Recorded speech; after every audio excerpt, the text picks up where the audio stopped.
ओम श्री गणेशाय नमः। ओम श्री गणेशाय नमः। ओम श्री गणेशाय नमः। ओम नमो भगवते वासुदेवाय नमः। ओम नमो भगवते वासुदेवाय नमः। ओम नमो भगवते वासुदेवाय नमः।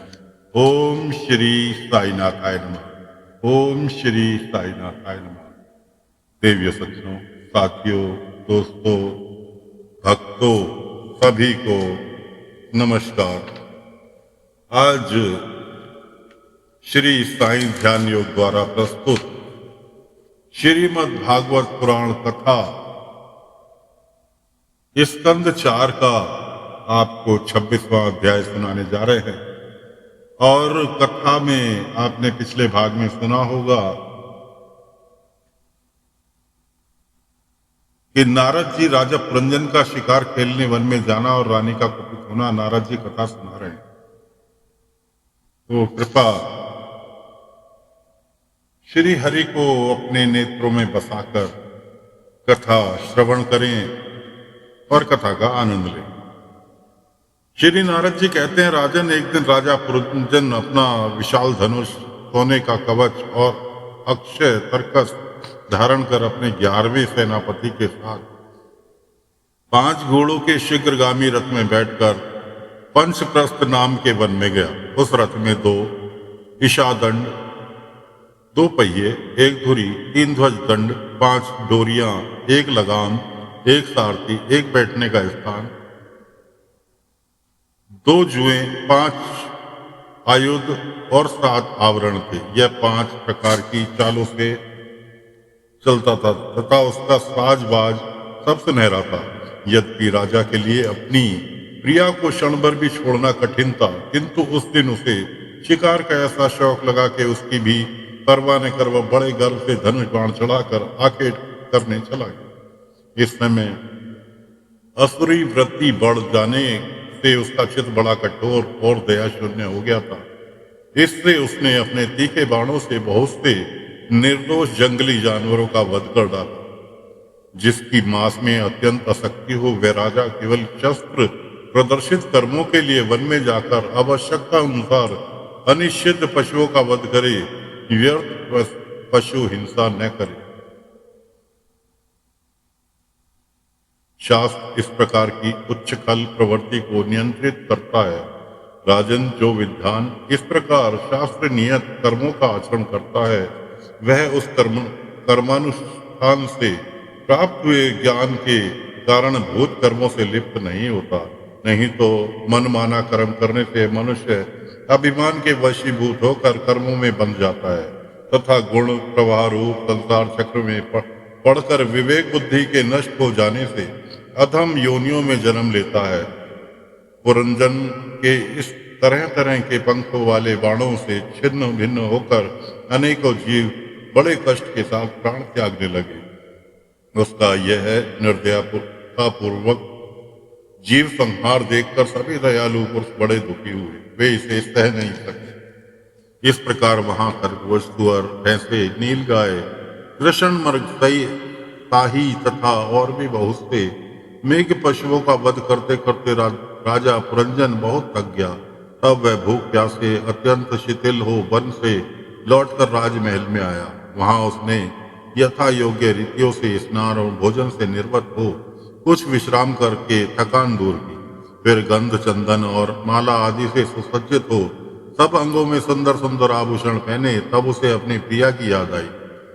वह भोजनादि से तृप्त, हृदय में आनंदित, मद से उन्मत्त और काम से व्यथित होकर अपनी सुंदरी भार्या को ढूंढने लगा, किंतु उसे वहां कहीं दिखाई न दी।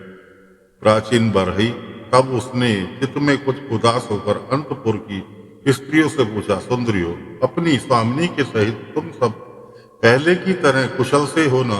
क्या कारण है आज इस घर की संपत्ति पहले जैसी सुहावनी नहीं जान पड़ती?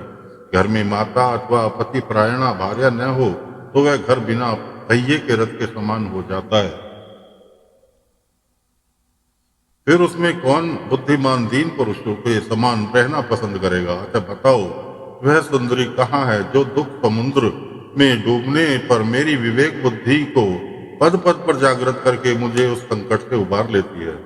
स्त्रियों ने कहा, डरनाथ, मालूम नहीं आज आपकी प्रिया ने क्या ठानी है। शत्रु दमन देखिए, वे बिना बिछौने के पृथ्वी पर ही पड़ी हुई है। श्री नारद जी कहते हैं, राजन, उस स्त्री के संग से राजा पुरंजन का विवेक नष्ट हो चुका था, इसलिए वह अपनी रानी को पृथ्वी पर अस्वस्थ अवस्था में पड़ी देखकर वह अत्यंत व्याकुल हो गया। उसने दुखित हृदय से उसे मधुर वचनों द्वारा बहुत कुछ समझाया, किंतु उसे अपनी प्रेयसी के अंदर अपने पति प्रणय को का कोई चिन्ह नहीं दिखाई दिया। वह मनाने में भी बहुत कुशल था, इसलिए अब पुरंजन ने उसे धीरे धीरे मनाना आरंभ किया। उसने पहले उसके चरण छुए, फिर गोद में बिठाकर बड़े प्यार से कहने लगा। पुरंजन बोला, सुंदरी, वे सेवक तो निश्चय ही बड़े अभागे हैं जिनके अपराध करने पर स्वामी उन्हें अपना समझकर शिक्षा के लिए उचित दंड नहीं देते। सेवक को दिया हुआ स्वामी का दंड तो उस पर बड़ा अनुग्रह ही होता है।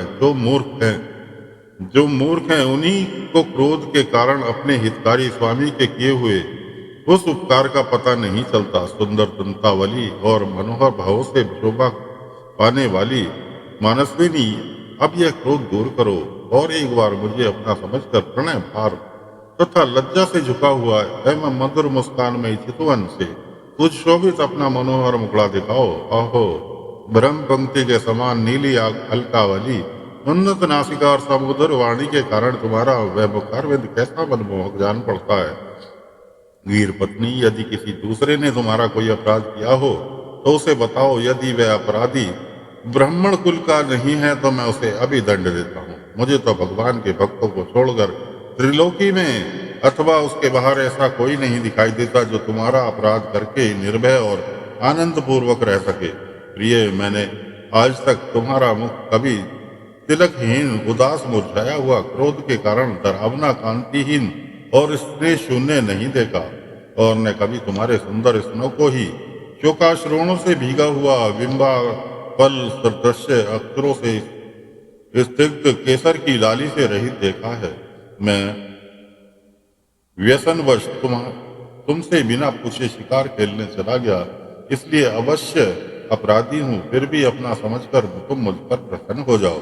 कामदेव के विषम बाणों से अधीर होकर जो सर्वदा अपने अधीन रहता है, उस अपने प्रिय पति को उचित कार्य के लिए भला कौन कामनी स्वीकार नहीं करती। तो दोस्तों, राजा ने जिस राजकुमारी का कोई अस्तित्व नहीं है, कोई उसके खानदान का पता नहीं, कोई उसके आगे पीछे नहीं, केवल वो एक जंगल में राजा को मिली है, राजा उसके पीछे मोहित हो लिए और आज उसके पैर तक छूने के लिए तैयार हो गए। तो इसे कहते हैं स्त्री जाल। बड़े बड़े राजे महाराजे जिससे नहीं बच पाए। फिलहाल ये 26वां अध्याय यहाँ पर समाप्त हो रहा है। कथा को यहीं पर विराम दे रहे हैं। कल फिर इससे आगे की कथा लेकर हाजिर होते हैं। आज्ञा चाहेंगे। ओम नमो नारायण, ओम नमो नारायण, ओम नमो नारायण, ओम नमो भगवते वासुदेवाय नमः, ओम नमो भगवते वासुदेवाय नमः, ओम नमो भगवते वासुदेवाय नमः, ओम श्री साईनाथाय नमः, ओम श्री साईनाथाय नमः, ओम श्री साईनाथाय नमः। तो साथियों, हमें उम्मीद है कि आप सभी इस कथा को प्रेम पूर्वक सुन रहे हैं।